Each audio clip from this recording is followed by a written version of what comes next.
The ninth book, a universal sermon to Asclepius. Hermes, all that is moved, O Asclepius, is it not moved in something and by something? Asclepius, yes indeed. Hermes, must not that in which a thing is moved of necessity be greater than the thing that is moved? Of necessity. And that which moveth, is it not stronger than that which is moved? Asclepius, yes, it is stronger. Hermes, that in which a thing is moved, must it not needs have a nature contrary to that of the thing that is moved? Asclepius, it must needs. Hermes, is not this great world a body, than which there is no greater? Asclepius, yes, confessedly. Hermes, and is it not solid, as filled with many great bodies, and indeed with all the bodies that are? Asclepius, it is so. Hermes, and is not the world a body, and a body that is moved? Asclepius, it is. Hermes, then what kind of place must it be, wherein it is moved, and of what nature? Must it not be much bigger, that it may receive the continuity of motion, and lest that which is moved should for want of room be stayed and hindered in the motion? Asclepius, it must needs be in immense things, Trismegistus, but of what nature? Hermes, of a contrary nature, O Asclepius, but is not the nature of things unbodily contrary to a body? Asclepius, confessedly. Hermes, therefore the place is unbodily, but that which is unbodily is either some divine thing or God himself. And by something divine I do not mean that which was made or begotten. If therefore it be divine, it is an essence or substance, but if it be God, it is above essence, but he is otherwise intelligible. For the first, God is intelligible, not to himself but to us, for that which is intelligible is subject to that which understandeth by sense.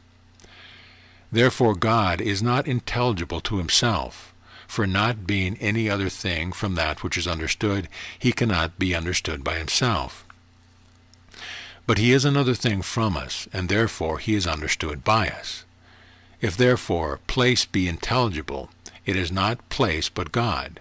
But if God be intelligible, he is intelligible not as place, but as a capable operation. Now everything that is moved, not in or by that which is moved, but in that which standeth or resteth, and that which moveth standeth or resteth, for it is impossible it should be moved with it. Asclepius, how then, O Trismegistus, are those things that are here moved with the things that are moved? For thou sayest that the spheres that wander are moved by the spheres that wander not. Hermes, that, O Asclepius, is not moving together but a counter motion, for they are not moved like a like manner, but contrary one to the other, and contrariety hath a standing resistance of motion, for resistance is a stain of motion. Therefore the wandering spheres, being moved contrarily to that sphere which wandereth not, shall have one from another contrariety standing of itself. For this bear which thou seest neither rise nor go down, but turning always about the same, dost thou think it moveth or standeth still? Asclepius, I think it moves, Trismegistus. What motion, O Asclepius? Asclepius, a motion that is always carried about the same. But the circulation which is about the same, and the motion about the same, are both hidden by station. For that which is about the same forbids that which is above the same, if it stands to that which is about the same. And so the contrary motion stands fast always, being always established by the contrariety.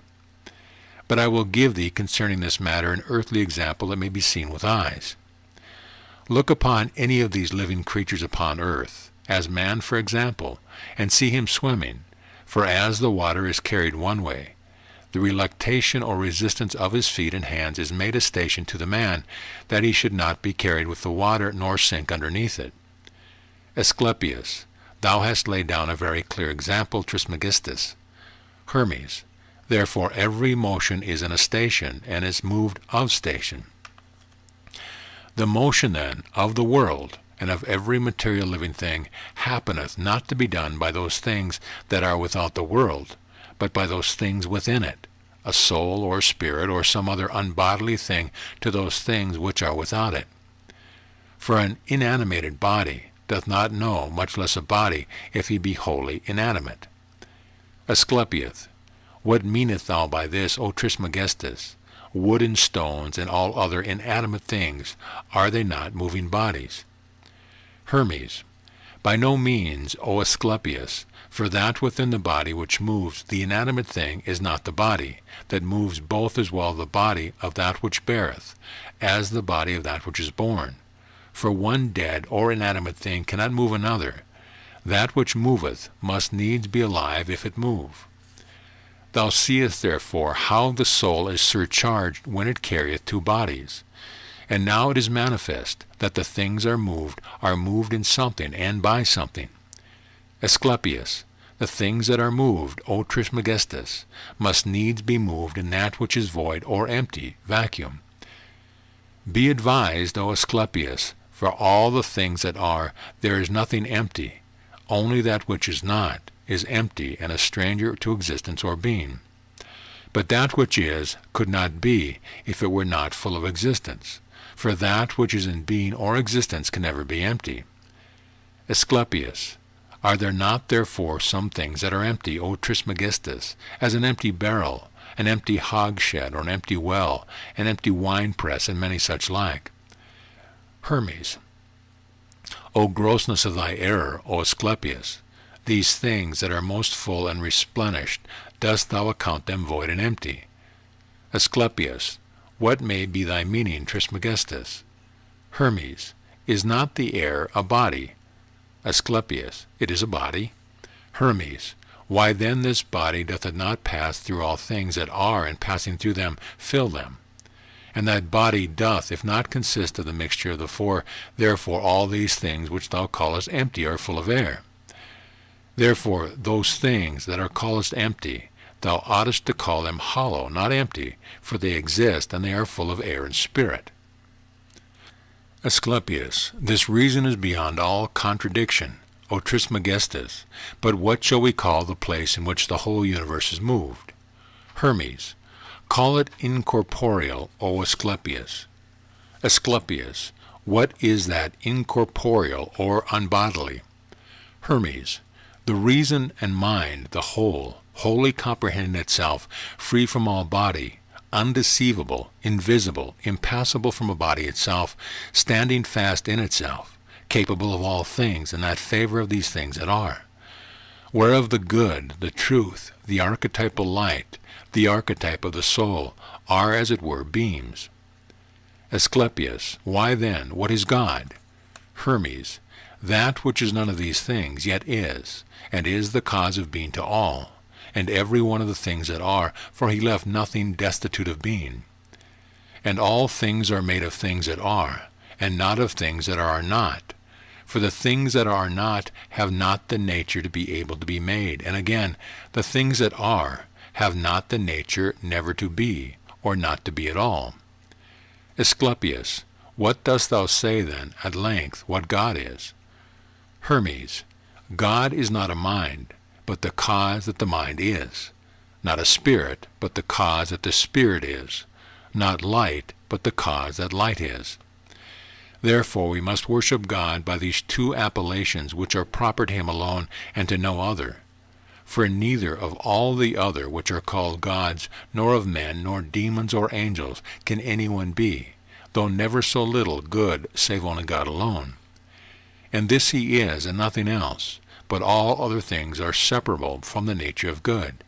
For the body and the soul have no place that is capable or can contain the good. For the greatness of good is as great as the existence of all things that are both bodily and unbodily, both sensible and intelligible. This is the good, even God. See therefore that thou do not at any time call aught else good, for so thou shalt be impious, or any else God, but only the good, for so thou shalt again be impious. In word it is often said by all men that good, but all men do not understand what it is. but through ignorance they call both the gods and some men good, that can never either be or be made so. Therefore all the other gods are honored with the title and appellation of God, but God is the good, not according to heaven, but nature. For there is one nature of God, even the good, and one kind of them both, from whence all are kind.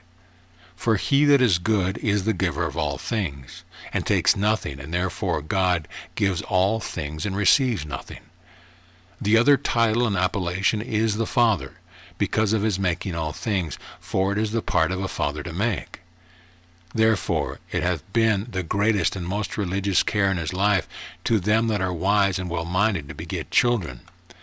As likewise it is the greatest misfortune and impiety for any to be separated from men, without children, and this man is punished after death by the demons, and the punishment is this, to have the souls of this childless man adjudged and condemned to a body, and neither bathe the nature of a man nor of a woman, which is an accursed thing under the sun. Therefore, O Asclepius, never congratulate any man that is childless, but on the contrary, pity his misfortune, knowing what punishment abides, and is prepared for him. Let so many and such a manner of things, O Asclepius, be said as a certain precognition of all things in nature. End of Book 9.